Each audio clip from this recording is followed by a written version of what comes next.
ఇప్పుడు వార్డులో ఉన్నాము.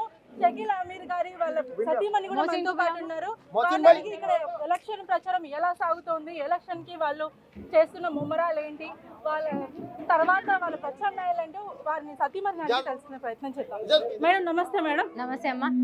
మేడం ఏంటి మేడం మీ ప్రత్యామ్నాయం ఏంటి మేడం ఈ ఎలక్షన్స్ కి?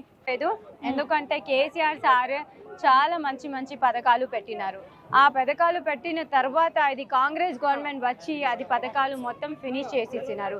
అయితే అందరికీ అదే ఉంది, కేసీఆర్ సార్ మళ్ళా రావాలి, బీఆర్ఎస్ ప్రభుత్వం మళ్ళా రావాలి, కార్ గుర్తుకే ఓటేస్తాం, ఎందుకంటే మనకి ఆ పథకాలు జరిగితే మిల్రైనా ఓ మిల్నా బోలేతో కేసీఆర్ కు తీసుకురావాలి అని పబ్లిక్ లో అది ఉంది. మీరు రచించాలనుకుంటున్నారు?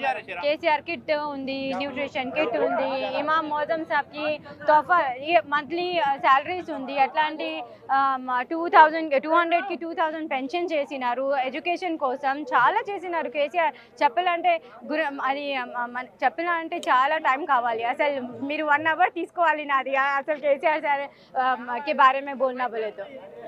అలాగే మేడం మీరు ఇక్కడ చాలా మందికి లేని పేద ప్రజలకి, అలాగే ఎవరైతే అవసరంతో ఉన్నారో వాళ్ళకి కాదనకుండా సాయం చేస్తారు. ఇంటికి వెళ్తే ఉట్టి చేతులతో బయటికి రాము అనే మాటలు కూడా వినిపిస్తున్నాయి. దీనిపై మీరేం చెప్తారమ్మా? నాది ఐషా వెల్ఫేర్ ట్రస్ట్ ఉంది. అయితే ఆ ట్రస్ట్ నుంచి నేను చాలా పని చేస్తున్నాను. ఇప్పుడాక నేనే మర్చిపోయినా నేను అసలు ఏం చేసినా ఏమో అని, కానీ వాళ్ళకు గుర్తు ఉంది. అదే నాకు చేసిన సాయం గుర్తుంచుకొని మరీ మా మీడియా ముందు, ప్రత్యేకంగా మా V5 న్యూస్ ఛానల్ ముందు చాలా మంది చెప్పడం జరిగింది. అందుకే ప్రత్యేకంగా నేను మిమ్మల్ని క్వశ్చన్ చేస్తున్నాను మేడం. థ్యాంక్ యూ అమ్మా. నా రికార్డ్ అక్కడ ఉంది, నాకు అవసరం లేదు రికార్డ్ది.